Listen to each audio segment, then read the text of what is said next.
All right, good evening, and thank you all for joining us on tonight's Tele-Town Hall. This call is paid for by Kasich for America.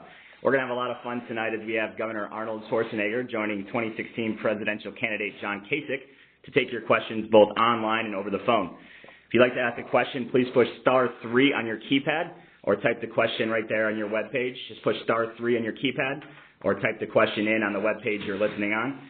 Governor Kasich, let's start off with you. You're in New Hampshire, having just completed your 100th Town Hall event. Tell us what you're experiencing out here in the Granite State.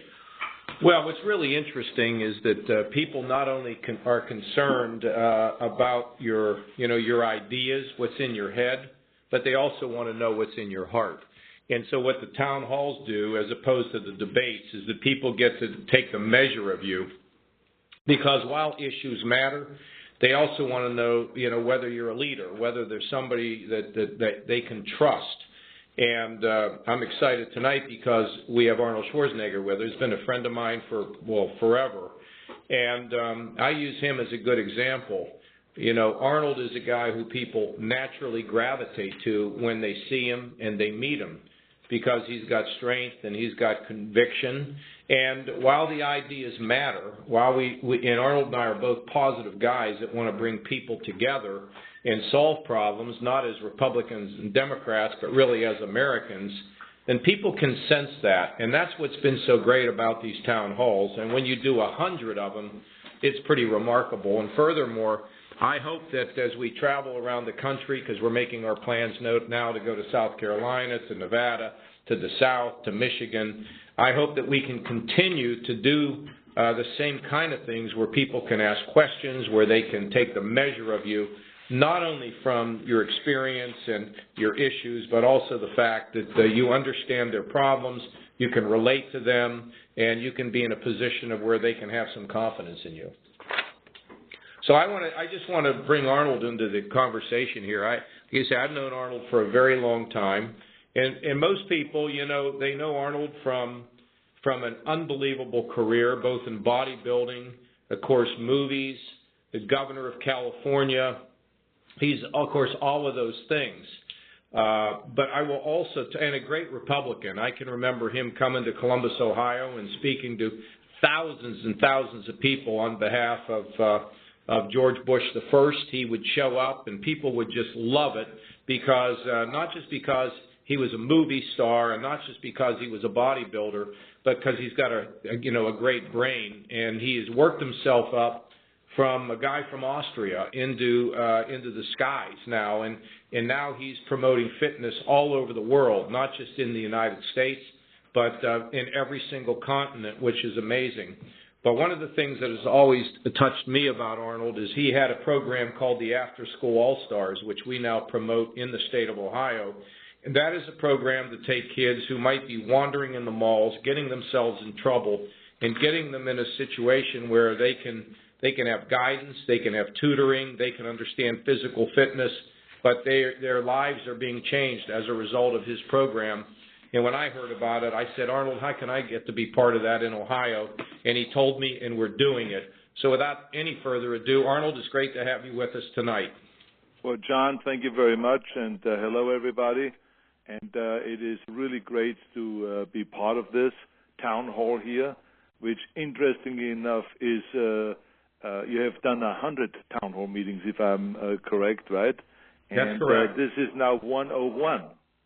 And as you maybe not know, but the number 101 has special meaning to me, because in the first Terminator, when I played the T-800, I was the model 101.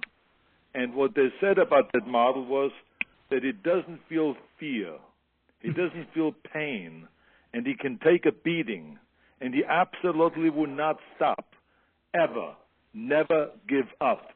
So this is you. You are the Terminator.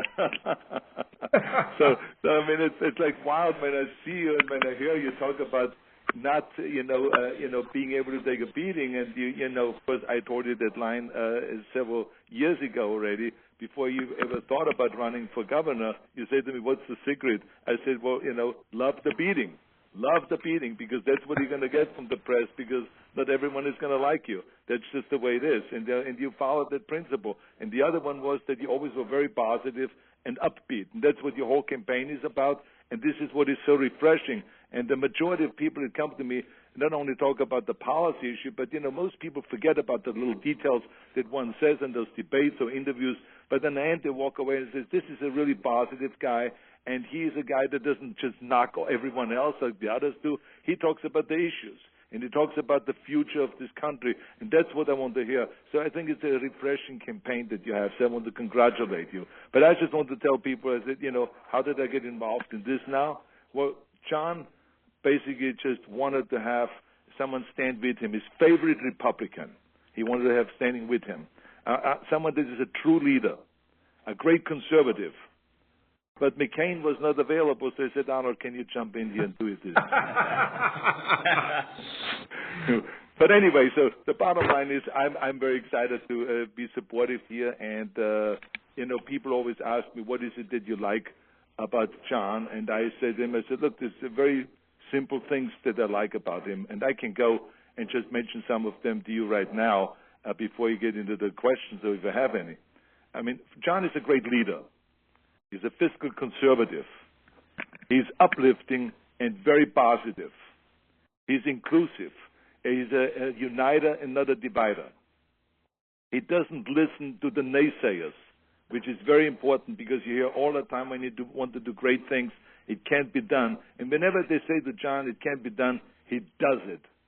And he works his ass off. I mean, just think about now the 100 town hall meetings. That is hard work. It was now 101, exactly. And then he also what is great about John is he knows who the ultimate boss is. The ultimate boss is the people. You are a public servant, and you're not a party servant. So it is not the party that you serve. So it's not the other kind of forces that are out there. It is the people ultimately that you want to serve. And then he has experience. I mean, John has a kind of experience. I mean, when you think about it, he has been 18 years or whatever in Washington. And, and so he knows the national stage, he knows the international stage, and has been highly successful in that. And then now also on the state level and on the local level. So that is extremely important, which, of course, not every candidate can say. And then, of course, he's the only one I would trust with my checkbook. And that says a lot, because people should always ask themselves that question, would I trust that guy with my checkbook, or that woman with my checkbook, or would I let this person run my business? And you will see how quickly people say, no, whoa, wait a minute. But with John, you can trust him with your checkbook and with your business. And then, a little bit on the lighter side, I mean, he's the only politician that had the guts to go in the middle of hundreds of bodybuilders that were oiled up and standing there in their underwear and standing right there. I mean, this is the only politician that had the guts to do that at the Arnold Classic in Columbus, Ohio, where we have 200,000 people coming to see the Arnold Sports and Fitness Festival. So this is just some of the things. The other thing, of course, when you talk about the state, he turned the $8 billion deficit into $2 billion surplus. And this was without raising taxes. As a matter of fact, he cut $5 billion in taxes. And he created 300,000 jobs. And as the chairman of the budget committee, when he was in Washington, it was the first time that they balanced the budget, as he says, since the man walked on the moon. So there's an extraordinary thing. So he's a true friend of mine. From a personal point of view, I just wanted to tell you, when I did Jingle All the Way, the movie, that movie went right in the toilet. And he went to see that movie. And he paid for the ticket. And he never asked me for the money. He never asked me back for the money, may I remind you. My mother asked me for the money back, but he didn't. So I mean, that just shows you what kind of a friend he is. Okay, so, and of course he got more newspaper endorsements than any other candidate. So I can go on and on and on. But I think I'll vote for him, Arnold. But John, I just have to say that, as a friend, we have known each other for decades. I was there on several of your congressional races way back in the 80s already. And, we have been good friends and we have supported each other. I was there also when you ran for governor, and now I want to be there when you run for president. And, you have always shown, as you said, great knowledge in policy, and you've really done a great job with the state, but you have also always had the heart. When I talk to you about the after-school programs, as you said, this is for kids, where 70% of the kids come from homes where both of the parents are working, and so they don't have anyone in the afternoon like I had when I grew up in Austria that was there to do the homework with me and to help me and to push me and to mentor me and to coach me and stuff like that. So, that's why we started after-school programs. And, we were very successful in California. We then went nationwide, and they asked you if you could help. And you looked at the program, you studied it, you studied the returns, and you found out that it brings back and saves the state $3 down the line for every dollar that you spent. And you said, this is a wise investment, and this is going to be great for the kids.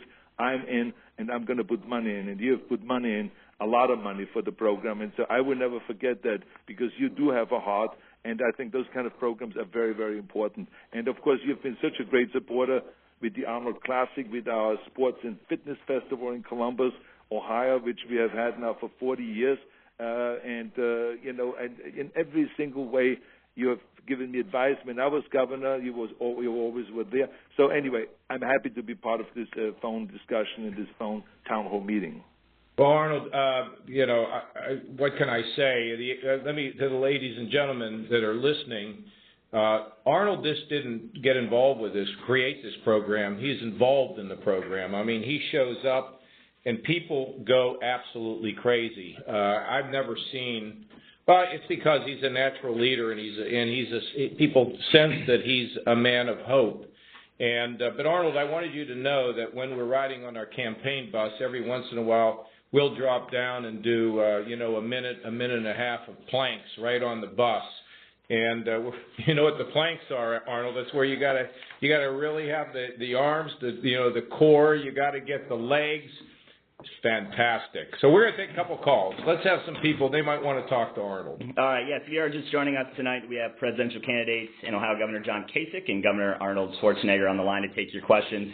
If you have a question, push *3 on your keypad. If you are on the phone and would like to ask a question, just push *3 or type your question in right there on the webpage. All right, we do have a question here. We have a lot of questions, but we're going to take one right now from Cynthia with an online question. She says, Governor Schwarzenegger, of all the movie roles you've had through the years, which character do you think Governor Kasich could play just as well as you did?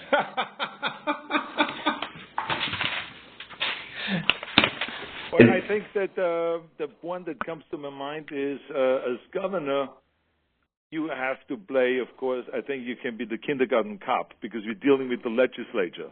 And I think that's exactly what you have to be when you're a governor. And so I think this is the character that will be best suited for him. And I already talked about the Terminator. I wanted always, for everybody that's listening, I think I could have played twins, with Arnold. I think we're very similar looking. What do you think, guys? Are we about the same physical specimens? I think so. Twins? Well, I look better than Danny DeVito, I tell you that. That's the chance. This is one thing we have in common. You had twins, and I did twins. So, I mean, there's something that we have in common also. We have to add this to this list of things we have in common. But anyway, any other questions? Oh, of course. We have a lot of questions here. If you have a question, push *3 on your keypad or just go ahead and type it in the interface. We have a lot of people listening online. Let's take a phone question here. We have Ben from Hanover, New Hampshire, right here in the Granite State. Ben, are you there, please? Ben, you're on with Arnold Schwarzenegger and John Kasich. Hello? Yes. Yeah, so I'm a Republican leading voter in New Hampshire, and I want to make sure that we end up winning in November. So I'm not sure that all the candidates, especially some of the senators, can actually beat Hillary Clinton. So my question for you, Governor Kasich, is can you beat her? Well, look, I mean, here's the thing. I was reelected in Congress, elected and reelected 9 times in a district that was not a solid Republican district. And I was the only Republican in America in 1982 to defeat an incumbent Democrat. And then I ran for governor, and I'd never run statewide. And it's the first time that somebody who had never run statewide, who beat an incumbent in 96 years. And when I ran for re-election, the interesting thing about that is there's a county in Ohio called Cuyahoga where Cleveland is located. And Barack Obama won that county by 40 points, and I was able to win that county. I won 86 out of 88 counties. I won 51% of union households, 26% of African Americans, and 60% of women. And if you were a Martian and you wanted to fly over America and take a snapshot of America, you'd fly over Ohio, because we are a microcosm of the whole country. Rural, urban, suburban, diversified, people of all types. And so I want to go back to the notion that you've got to not only have the good heart, but also, of course, the intelligence to be able to do things. For me, that's probably why Arnold and I get along so well, is my father carried mail on his back. His father was a coal miner who died of black lung, and my mother's mother could barely speak English as an immigrant from Yugoslavia. And my parents were Democrats. I grew up in a Democrat town, and when the wind blew the wrong way, people found themselves out of work. And there is something magical about being able to relate to people at the very gut level, and also to have a vision of what you want to get done. So, I wouldn't be doing this. My problem is, frankly, not the general election. My problem is going to be, getting through the primaries, because I'm not establishment. I'm not anti-establishment, but I make the establishment pretty nervous. I think the same way that Arnold does, because we do our thing to solve problems without regard to party. We do things to solve problems without regard to the special interest groups. And I think Hillary is a calculator. She's somebody who's looking at, what's this poll going to say, or what that's focus group going to be. And, of course, she has other problems on top of it. So, I think we can win a general election. And I will tell you this, I will be able to compete in states like Illinois, in states like Michigan, in states like Pennsylvania, and we will win Ohio. We'll take the battle to them in places that nobody has taken to them in a very, very long time, because of the ability to connect with people who may not be the kind of the doctrinaire people that Republicans talk to. Arnold won, of course, election and re-election in California, which is really pretty remarkable. Arnold, why don't you talk about what you think it takes? Well, first of all, let me just say, I just finished a movie in Ohio, and I spent almost 4 weeks there, and I had a chance to really talk to the people, and I was curious about, when I asked them, I said, what do you think about John Kasich's chances and all this? And they said, well, it's going to be a tough battle for him to emerge because there's so many candidates and this and that. And then I asked the next question, I said, well, tell me a little bit about his performance here. Oh, he's great. He's fantastic. He's really doing a good job. I like what he did on this. I like what he did on that. And these are people that were working, electricians that were working on a movie set. These were hardworking people, ordinary folks that were working, the drivers, electricians, cameramen, makeup artists and stuff like that. And they all had a positive impression, and if I would have taken a poll there, I think he would have gotten like an 80% favorable poll. And this, like I said, it was a cross of different producers, so business people, but also hardworking people and blue-collar workers and so on. So that to me was really interesting, and I think that just shows the kind of performance that you have given there in Ohio, and how you reach out. And that's why I said earlier, the important thing is that you're a public servant. You don't look at it as a Democratic issue. You don't look at things as a Republican issue. You don't look at it that way. You look at it as a people's issue. And you do what you think is the best for the people, rather than worrying about the parties. The parties make it their business to divide it all up and be divisive. But you are not. You're inclusive. And I think that when you go on the campaign trail and eventually go against the Democratic nominee, I think that you are going to win, because you can go and reach out, and you've proven it in your state how you can work with Democrats and Republicans. And the only way you were able, as the head of the House with the Budget Committee to go and to pass and to go and eliminate the deficit and have a balanced budget was by reaching out and working with Democrats and Republicans. And this is what I have said to you and I say to everybody. The only way that this country can be great again is if we go and work together. Because remember, there's no team, a football team, basketball team, baseball team, whatever it is, cannot win if you don't work together. So this has to happen, and you can bring both together. You've done it before on a national level, on a federal level, and you've done it in your state. You can bring people together, even though you don't agree with the other side. But you can bring them together, and you can come with a great solution and fix the problems. And that's what we need in America to make America great again, because America is the greatest country in the world, but we are on a crossroads. And it's very important that we elect now a great leader that has the experience, doesn't just talk about it, but that actually can prove that they have the experience, because you were there. You were in Washington 18 years, and you have been now in Ohio there ruling this state and with an iron fist, and have done such a fantastic job. So that's what I call leadership, and this is why I think that you will do extremely well, and you will win against the Democratic opponent. Okay, let's take a few more, Jeff. Arnold, by the way, Arnold is, of course, really busy with The Apprentice, and we're not going to be able to keep him forever, so let's take a few more where he can answer.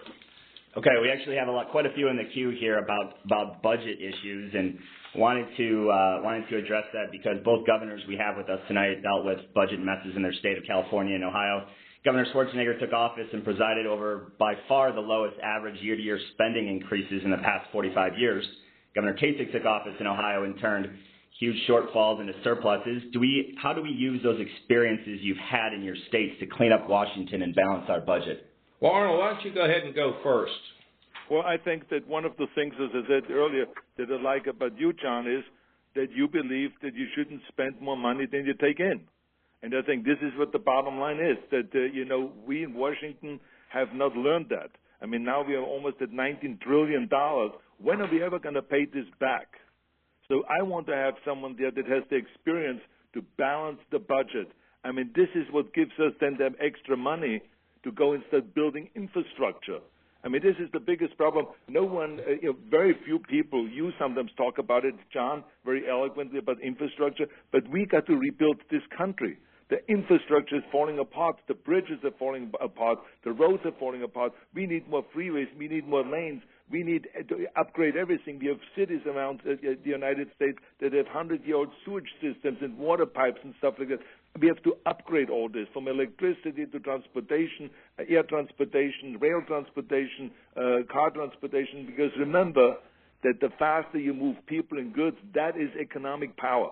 And so we have to go and rebuild America. This is very important. So you got to be fiscally conservative. You got to go and only, spend what you have, and you can't bring up this huge debt that we have here in this land. And so this is why I think John will be the only one of all those candidates that can actually go there and fix this problem. It is all about fiscal responsibility. But, I was involved in one of the chief architects of balancing the federal budget by showing no favoritism and being in a position of where we've turned Ohio from an $8 billion hole, 20% of our operating budget into a $2 billion surplus. We can go on and on, but I just want to make a point here. Arnold, you hear Arnold Schwarzenegger. I've been there when he's walked down the hallways and people mob him because of the movies and everything. But Arnold's always been a guy that's had a burning desire to serve the public. I was there when he stood up for the Israelis, for our friends in Israel, and he felt so strongly about it and was featured at many of their events.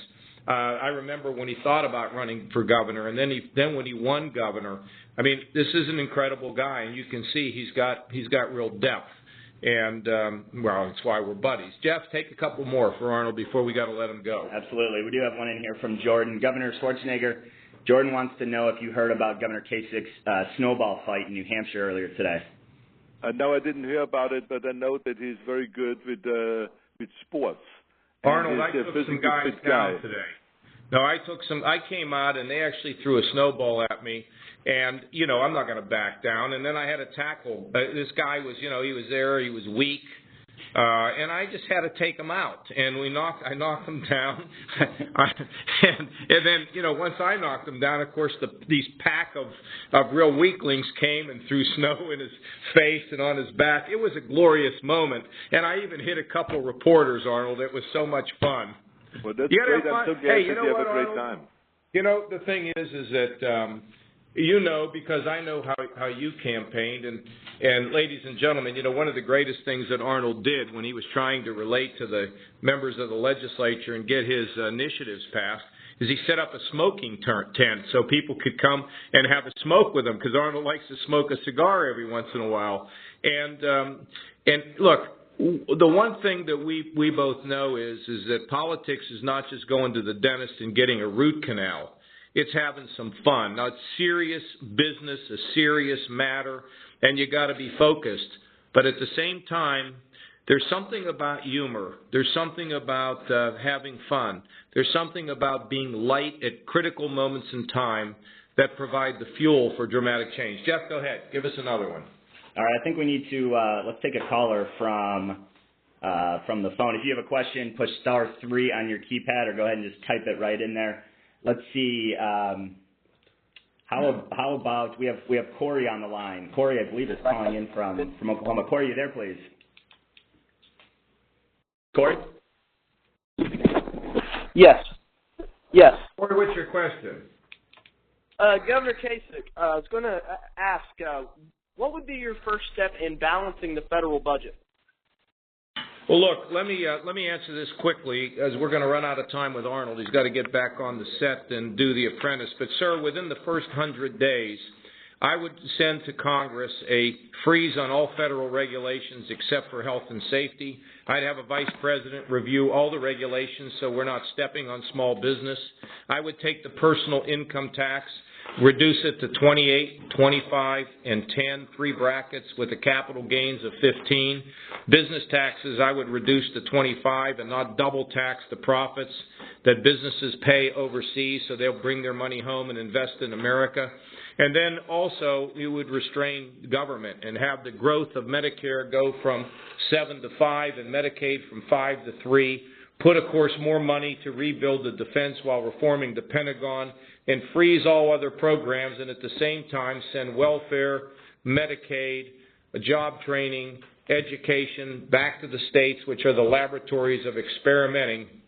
And you get to a balanced budget by, number 1, providing economic growth, and number 2, by restraining government. And if you do that, you're going to get job creation. And that's the most important thing for all of us, that we're able to have the economic growth. Listen, I'm just getting a note. As you know, Arnold is now the leader of The Apprentice, and he's really took time out there. I mean, they film over every day, and hour after hour after hour, and he's got to get back to the set. Arnold, you're the best. Thanks for joining us tonight. I thank you, but I just want to say, that as you said, I'm very passionate about this country. And this is why it is so important that we elected the right person to lead this. We have had enough of the talkers. Let's have someone that really has created the action before, that is experienced, and that really is the right person. That's the key thing, because this is the greatest country in the world.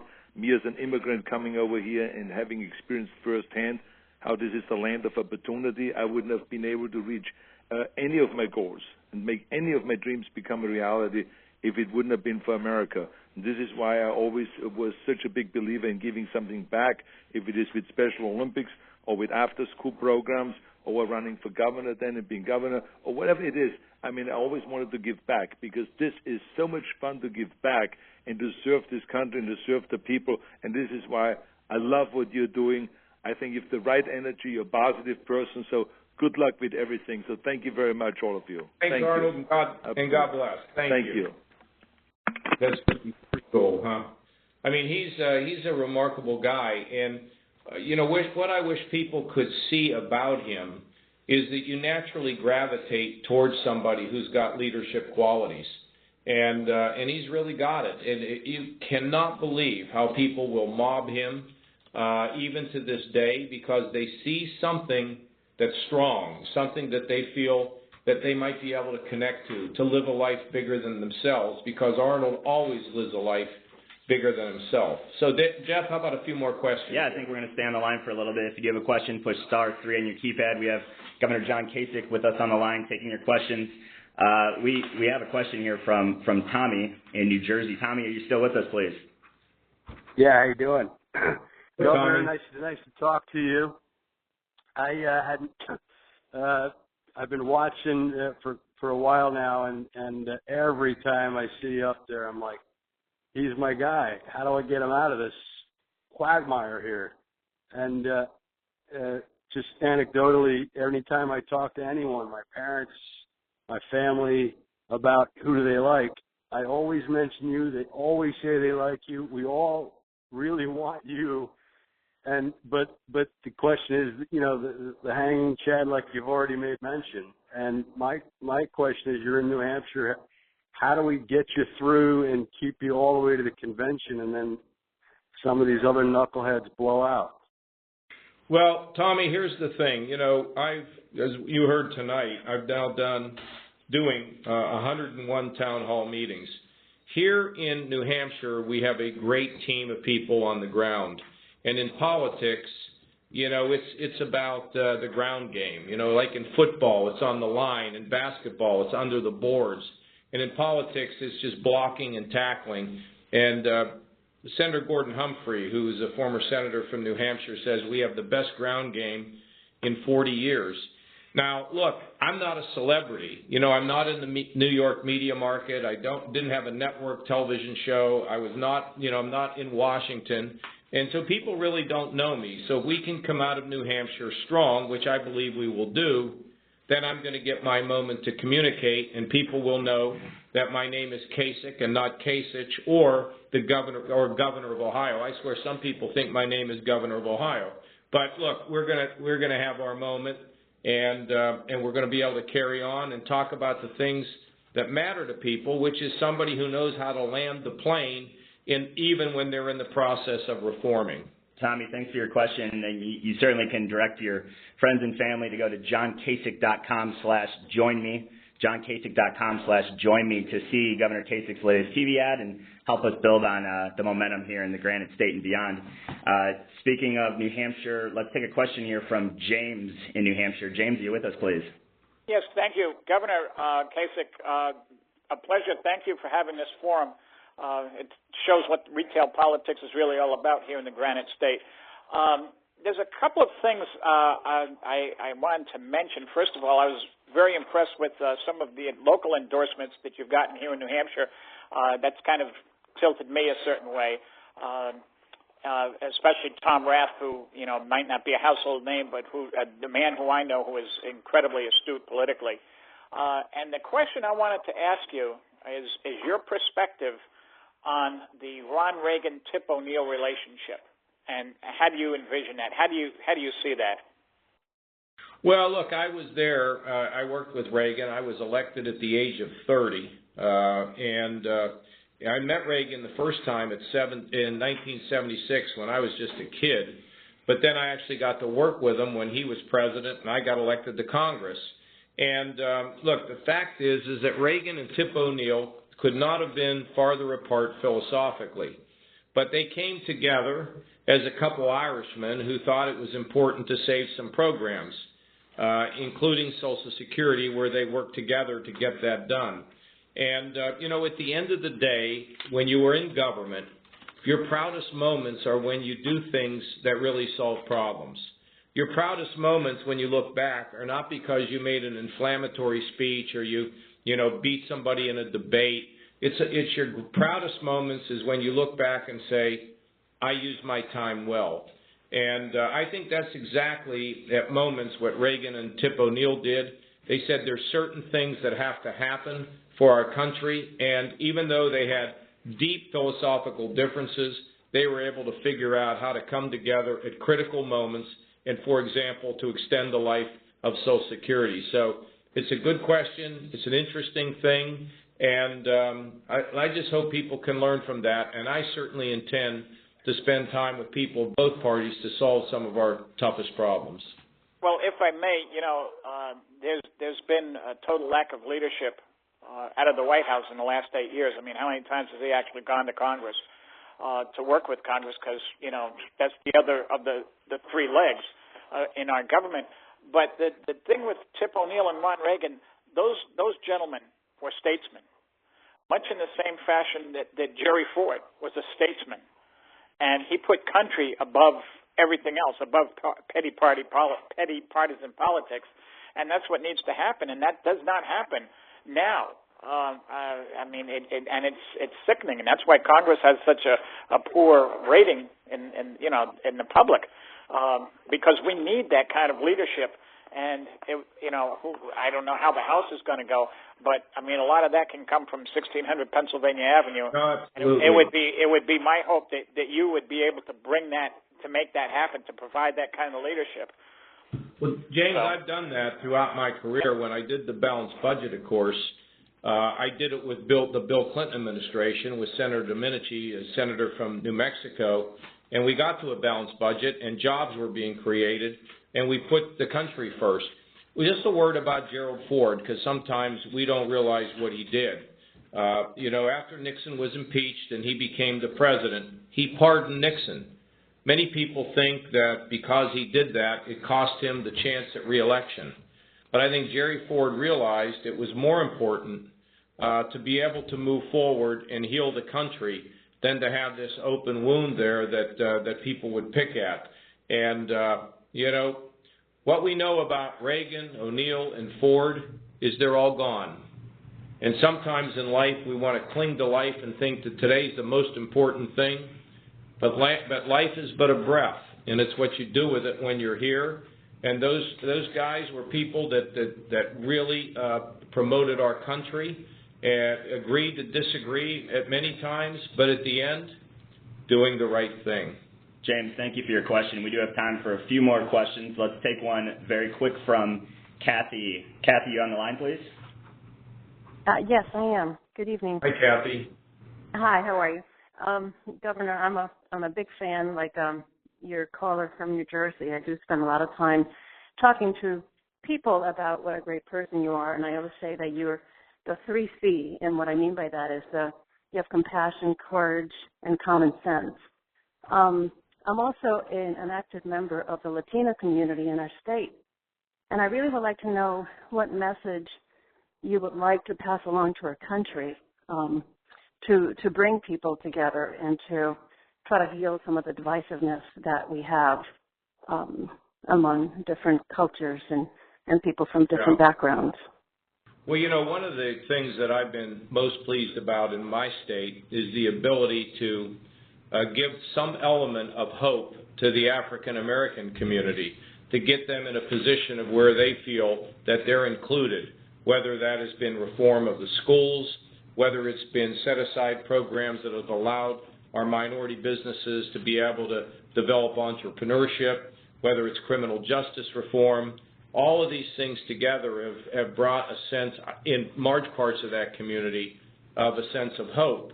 When we take a look at the broad nature of America and the diversity of America, we have to celebrate the Latinos who are here, who play such a critical role in our communities, hardworking, common sense, God-fearing. And what I will say is, let's separate the folks who are here and came here legally, and for those that didn't, we're not going to deport them. We'll make them pay a fine. We'll make them pay some back taxes or whatever. But they're now a part of our community if they haven't committed any crimes since they've been here, and we should give them a path to legalization. And, of course, we have to protect our border, but we also ought to have a guest worker program for people to come in and out. So I think that some of this debate has gotten itself confused with so many of the hardworking members of our minority communities across this great country, whether they're Latinos, whether they're Asians, whether they're African Americans. Everybody deserves a chance. Everybody should have an opportunity to rise. And I can't think of any other way to do it other than to say clearly what I've just told you. Thank you for your call. Thank you, Kathy. We do have time for one more question. If you didn't get a chance to get your question in, please stay on the line after the call, and you'll have a chance to leave a voicemail or a comment for Governor Kasich, and he'll make sure that Governor Schwarzenegger gets the message. How about a question here from Shane, Governor Kasich, and then we'll let you close. Yes. What are you gonna do to stop ISIS from gaining into our country? Well, sir, I believe we need to have the same kind of coalition that we saw when we drove Saddam Hussein out of Kuwait, and that means the Muslim or Arab world has to work with the West, our friends in Europe, our allies, along with us. We have to be the leader, and we need to have that coalition, both in the air and on the ground, with our leadership to destroy ISIS wherever they exist. And then once we have taken them down and things have become more stable, we turn it over to the regional powers to sort out what the map ought to look like, and then we should come home.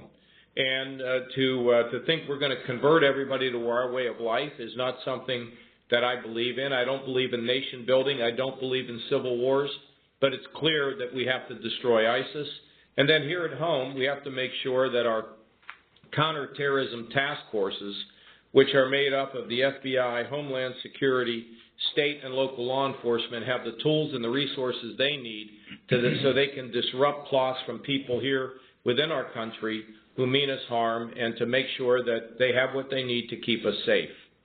Shane, appreciate your question. Governor Kasich, we're a few days out from the New Hampshire primary. Wanted to give you a chance to close this out here tonight. It was quite an experience. I think everyone, all of our callers and listeners, had a great time. What do you want to leave for everyone? Well, look, I would appreciate the support of people here in New Hampshire. I've worked diligently here in these town halls and being able to be in a position to listen and to lead. And, I've got a record both on national security, job creation in Washington, and, of course, in Ohio, with being able to foster an environment where we have actually grown private sector jobs to the tune of over 400,000 by balancing budgets, cutting taxes more than anybody in this country, any sitting governor, while at the same time supporting things like returning education, welfare, Medicaid to the states so we can be empowered, so the states can be the engines of innovation where we can learn from one another. Shrink the power of the federal government, empower states and local communities to do what needs to be done to solve problems and make things work and solve problems again in America. So I would very much appreciate your vote. God bless you. Thanks for tuning in. And wasn't it cool to have the Terminator himself, Arnold Schwarzenegger? Thank you, Governor Kasich, and thank you to Governor Arnold Schwarzenegger. Please go to johnkasich.com/join me. This call is paid for by Kasich for America. Good night.